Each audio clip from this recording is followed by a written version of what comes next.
ನಮಸ್ತೆ ವೀಕ್ಷಕರೇ. ಪಂಚಮ ಸ್ಥಾನದಲ್ಲಿ ಅಂದರೆ 5ನೇ ಮನೆ, ಲಗ್ನದಿಂದ 5ನೇ ಮನೆಯಲ್ಲಿ ಚಂದ್ರನಿರುವಾಗ ಜನಿಸಿದವರು ಮಾತೃಕಾರಕ, ಮನೋಕಾರಕ, ನೀರಿಗೆ ಕಾರಕ. ನಮ್ಮ ದೇಹದಲ್ಲಿ 70% ವಾಟರ್ ಇದೆ ಅಂದರೆ ರೆಪ್ರೆಸೆಂಟೇಟಿವ್ ಫಾರ್ ಚಂದ್ರ, ಮೂನ್.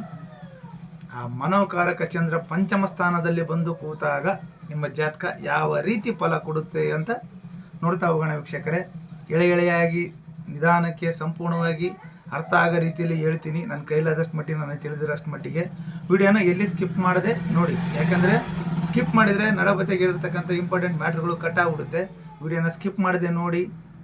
ಇಷ್ಟ ಆದರೆ ಲೈಕ್ ಮಾಡಿ, ಶೇರ್ ಮಾಡಿ, ಮತ್ತು ಸಬ್ಸ್ಕ್ರೈಬ್ ಮಾಡಿ. ಪಂಚಮ ಸ್ಥಾನದಲ್ಲಿ ಚಂದ್ರನಿರುವಾಗ ಹುಟ್ಟಿರ್ತಕ್ಕಂಥವ್ರು, 5ನೇ ಮನೆಯಲ್ಲಿ ಇರ್ತಕ್ಕಂಥವ್ರು ಚಂದ್ರ ಇದ್ದಾಗ ಏನಾಗುತ್ತೆ ಅಂದರೆ ಅವರು ತುಂಬ ಸ್ವಲ್ಪ ಫೇಮಸ್ ಆಗಿರ್ತಕ್ಕಂಥ ಪುರುಷರು, ಪ್ರಖ್ಯಾತರಾಗಿರ್ತಕ್ಕಂಥದ್ದು. ಆಲ್ಮೋಸ್ಟ್ ಚೆಕ್ ಮಾಡಿ ನೋಡ್ಕೊಳ್ಳಿ ಬೇಕಿದ್ರೆ. ಒಂದು ಐಷಾರಾಮಿ ಕುಟುಂಬದಲ್ಲಿ ತಮ್ಮ ಕುಟುಂಬ ಹೇಗೆ ಇರಲಿ, ಆ ಕುಟುಂಬನೂ ಕೂಡ ಐಷಾರಾಮಿಯಾಗಿ ಬದಲಾಗ್ತಕ್ಕಂಥದ್ದು. ಚಂದ್ರ ಬಂದು ಕೂತಾಗ ತುಂಬ ಫೇಮಸ್ ಆಗ್ತಾರೆ, ನೇಮು ಫೇಮು ಮಾಡ್ತಕ್ಕಂಥದ್ದು. ಈ ರಾಜಕೀಯ ಫೀಲ್ಡ್ ಆಗಿರ್ಬೋದು, ಪಾಲಿಟಿಕ್ಸ್, ಈ ರೀತಿಯಾಗಿ ಸೋಷಿಯಲ್ ಮೀಡಿಯಾದಲ್ಲಿ, ಸಾಮಾಜಿಕ ವಿಚಾರಗಳಲ್ಲಿ, ಸಾಮಾಜಿಕ ಜಾಲತಾಣಗಳಲ್ಲಿ ಈ ರೀತಿಯಾಗಿ ಚಂದ್ರ ಬಂದು ಕೂತಾಗ 5ನೇ ಮನೆಯಲ್ಲಿ ಆ ರೀತಿಯಾಗಿ ಈ ಸಂಗೀತ ಕಲೆಗಳು, ನೃತ್ಯ, ಮೀಡಿಯಾದಲ್ಲಿ ಈ ರೀತಿಯಾಗಿ ಅವರು ಒಂದು ಉದ್ಯೋಗನ ಮಾಡ್ತಕ್ಕಂಥದ್ದು, ಬಿಸ್ನೆಸ್ಸನ್ನು ಮಾಡ್ತಕ್ಕಂಥದ್ದು ಪ್ರಖ್ಯಾತವಾದ ವ್ಯಕ್ತಿಗಳಾಗಿರ್ತಾರೆ ಪಂಚಮದಲ್ಲಿ ಚಂದ್ರನಿರುವಾಗ ಜನಿಸಿರ್ತಕ್ಕಂಥವರು. ಆಮೇಲೆ ಇವರು ಯಾವಾಗಲೂ ವಿನೋದದಿಂದ ಕಾಲ ಕಳೀತಕ್ಕಂಥದ್ದು. 5ನೇ ಮನೆ ಮನೋಕಾರಕ, 5ನೇ ಮನೆ 5th ಹೌಸ್ ಇಸ್ ಎಂಟರ್ಟೈನ್ಮೆಂಟ್ ಅಂತ ಕರಿತೀವಿ. 159 ಧರ್ಮದ ಮನೆ. ಕಲಿಯುಗದಲ್ಲಿ ದುಡ್ಡಿರಲ್ಲ. 5ನೇ ಮನೆ ಸ್ವಲ್ಪ ಆರ್ಥಿಕವಾಗಿ ಹಿಂದೆಟಾಕುತ್ತೆ. 6ನೇ ಮನೆಗೆ 5ನೇ ಮನೆ ವ್ಯಯಭಾವ ಆಗೋದ್ರಿಂದ ಫೈನಾನ್ಷಿಯಲಿ ಸ್ವಲ್ಪ ವೀಕ್ ಆಗ್ತಕ್ಕಂಥದ್ದು. ಅದು ದಶಾಭುಕ್ತಿಯಲ್ಲಿ ಬಂದಾಗ ಕೆಲವೊಂದು ಸ್ಥಾನಗಳ ದೃಷ್ಟಿಕೋನದಿಂದ, ಅಷ್ಟಮ ಸ್ಥಾನದ ದೃಷ್ಟಿ ಏನಾದರೂ ಇದ್ದರೆ ಸ್ಥಿರಾಸ್ತಿಗಳನ್ನು ಕಳ್ಕೊಳ್ತಕ್ಕಂಥದ್ದು ಅಂತಲೂ ಕರಿತೀವಿ. ಅದಕ್ಕೆ ಇದು ಒಂದ್ರ ಮೇಲೆ ಡಿಪೆಂಡ್ ಮಾಡೋಕ್ಕಾಗಲ್ಲ ವೀಕ್ಷಕರೇ. ಸಂಪೂರ್ಣ ಜಾತಕ ನೋಡಿ ಅನಾಲಿಸಿಸ್ ಮಾಡಿದಾಗ ಗೊತ್ತಾಗ್ತಕ್ಕಂಥದ್ದು. ಅದ್ರ ಬಗ್ಗೆ ಬಿಟ್ಟಾಕಿ ಇದನ್ನು ನೋಡೋಣ. ವಿನೋದದಿಂದ ಎಂಟರ್ಟೈನ್ಮೆಂಟ್, ಖುಷಿಯಾಗಿ ಕಾಲ ಕಳೀತಕ್ಕಂಥದ್ದು ವೀಕ್ಷಕರೇ ಇವರು. ಆನಂತರ ಈ ತುಂಬ ಸುಖಿಗಳು ಮತ್ತು ಶಾಂತ ಸ್ವಭಾವದ ವ್ಯಕ್ತಿಗಳಾಗಿರ್ತಾರೆ. ಸುಖವಾದ ಜೀವನ, ಐಷಾರಾಮಿ, ಆರಾಮಾಗಿ ಎಂಜಾಯ್, ಅಷ್ಟೇ ಖುಷಿಯಾಗಿ ಜೀವನ ಮಾಡ್ತಕ್ಕಂಥದ್ದು. ತುಂಬ ಶಾಂತ ಸ್ವಭಾವ. ಪಂಚಮ ಸ್ಥಾನದಲ್ಲಿ ಚಂದ್ರ ಬಂದು ಕೂತಾಗ ತುಂಬ ಶಾಂತ ಸ್ವಭಾವದ ವ್ಯಕ್ತಿಗಳಾಗಿರ್ತಾರೆ ವೀಕ್ಷಕರೇ. ಭಾಳ ಸ್ಮೂತ್, ಸಾಫ್ಟ್ನೆಸ್ ಆಗಿರ್ತಕ್ಕಂಥದ್ದು. ಏನೇ ಸಮಸ್ಯೆ ಬಂದರೂ, ಎಂಥ ಸಮಸ್ಯೆ ಬಂದರೂ ಕೂಡ ಸುಧಾರಿಸ್ಕೊಂಡು ಶಾಂತ ರೀತಿಯಿಂದ ಅದನ್ನು ಬದಲಾವಣೆ ಮಾಡ್ತಕ್ಕಂಥ ಒಂದು ಎಬಿಲಿಟಿ ಪಂಚಮದಲ್ಲಿ ರವಿ ಇದ್ದಾಗ ಜನಿಸಿರ್ತಕ್ಕಂಥವ್ರ ಜಾತಕದಲ್ಲಿ ಇರುತ್ತೆ ವೀಕ್ಷಕರೇ. ಆಮೇಲೆ ಚಂಚಲ ಚಿತ್ತವುಳ್ಳವರು, ಅಂದರೆ ಈ ಚಂಚಲ ಮನಸ್ಥಿತಿ. ರವಿ ಇದ್ದಾಗ ಬೇರೆ, ಚಂದ್ರನಿದ್ದಾಗ ಬೇರೆ. ಒಂದು ಕಡೆ ಕಾನ್ಸಂಟ್ರೇಟ್ ಮಾಡಲ್ಲ.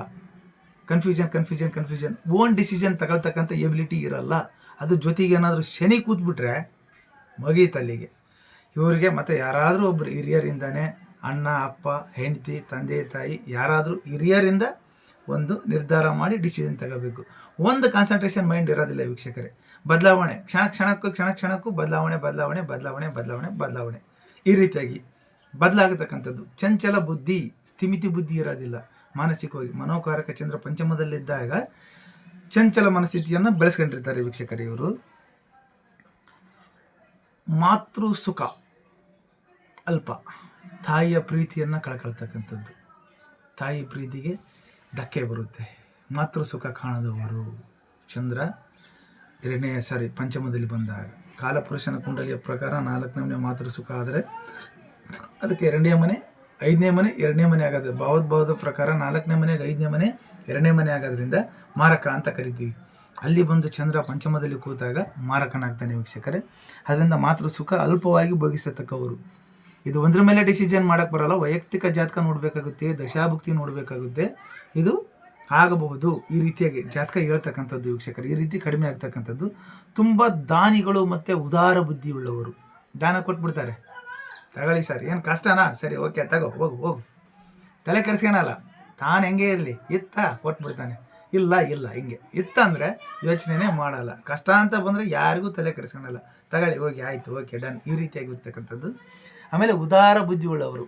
ತುಂಬ ಉದಾರ ಬುದ್ಧಿ ಅಂದರೆ ದೊಡ್ಡ ಮನಸ್ಸು ಇರ್ತಕ್ಕಂಥ ವ್ಯಕ್ತಿ ಸರ್. ತುಂಬ ದೊಡ್ಡ ಗುಣ. ಚೀಪ್ ಮೆಂಟಾಲಿಟಿ ಇಲ್ಲ, ಬ್ರಾಡಾಗಿ ಯೋಚನೆ ಮಾಡ್ತಕ್ಕಂಥ ವ್ಯಕ್ತಿ ಆಗಿರ್ತಕ್ಕಂಥದ್ದು ಇವರು. ಚಂದ್ರ ಪಂಚಮ ಸ್ಥಾನದಲ್ಲಿದ್ದಾಗ ವಿಡಿಯೋ ಇಷ್ಟ ಆಗಿದೆ ಅನ್ಕೋತೀನಿ. ವಿಡಿಯೋ ಇಷ್ಟ ಆದರೆ ಲೈಕ್ ಮಾಡಿ, ಸಬ್ಸ್ಕ್ರೈಬ್ ಮಾಡಿ, ಫಾಲೋ ಮಾಡೋದನ್ನು ಮರಿಬೇಡಿ ವೀಕ್ಷಕರೇ. ವಿಡಿಯೋನ ಶೇರ್ ಮಾಡಿ. ಧನ್ಯವಾದಗಳು. ಮತ್ತೆ ಮುಂದಿನ ವಿಡಿಯೋದಲ್ಲಿ ಸಿಗೋಣ ವೀಕ್ಷಕರೇ. ಜೈ ಗುರುದತ್ತ.